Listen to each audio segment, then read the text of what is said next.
Hi everyone, I'm Laura Wakefield. And I'm Kelly Ott. And today on Focus Point, we're going to talk about a text that I sent you and you did not reply to me. Yes. I was probably driving because, I never respond back when I'm driving. Yes, you do. Well, the text was about the Council of Exceptional Children's new standards on how to discuss evidence. Isn't that exciting? Yes, evidence. It always comes up, doesn't it? It rears its ugly head. It sure does. And so what they're saying is that they really don't want professionals in special education to describe methods as either in a binary way, like it's evidence-based or it's not. You know how we tend to see that in discussing it with professionals or in social media groups, that people say, oh, that's not evidence-based, or oh, that has evidence. And so the Council for Exceptional Children is saying that actually we should be discussing it with 5 categories, 5 ways to discuss it. And so because I don't have my glasses on and I'm getting old, I'm pushing 50, and Kelly has better eyes than me. She could just put them on, right? No, it's a vanity deal. Well, so the Council of Exceptional Children talks about 5 different categories. And they start out by saying, boom, it's evidence-based practices. So that's number 1. That's number 1. Okay. What that really means, we can explore that later. Okay.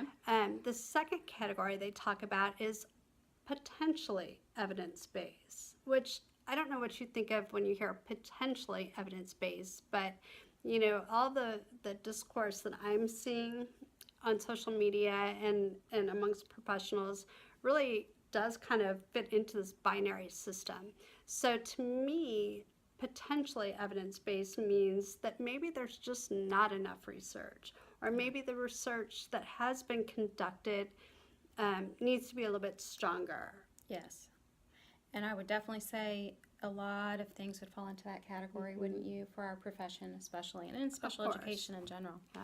So what's number 3? The third category is having mixed results. So it would be practices that there might be some evidence, but there's others that say it's not evidence-based. There's some mixed results. Maybe it works for one group, but not for another. Right. So maybe that technique is good for just certain populations. Right. Or if you do 20 hours of intervention on it, right, you can make progress. Right. But 1 hour doesn't cut it. You know?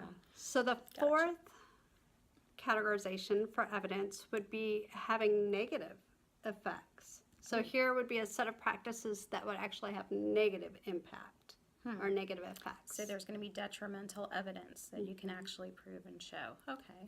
And then the last category that they talk about are practices having insufficient evidence to categorize its effectiveness. So we don't really know. I guess these would be practices that really don't fit into any of those other categories. We don't really know if it's beneficial, if it's harmful, right, if it's helpful. Okay. So I think that's very illuminating. I guess what do you do with that? We are I think our field is very stuck on evidence-based practices being either it's evidence-based or it's not evidence-based. I would agree. I'm noticing that trend, and it is concerning to me because it's really hard to put anything in just this category or that category when you think about it in a binary way, especially evidence, my goodness. Well, and we're supposed to individualize. So, a lot of the research that we see really is applied research. Yes, it's not really, it hasn't been conducted on specifically the type of clients that we see.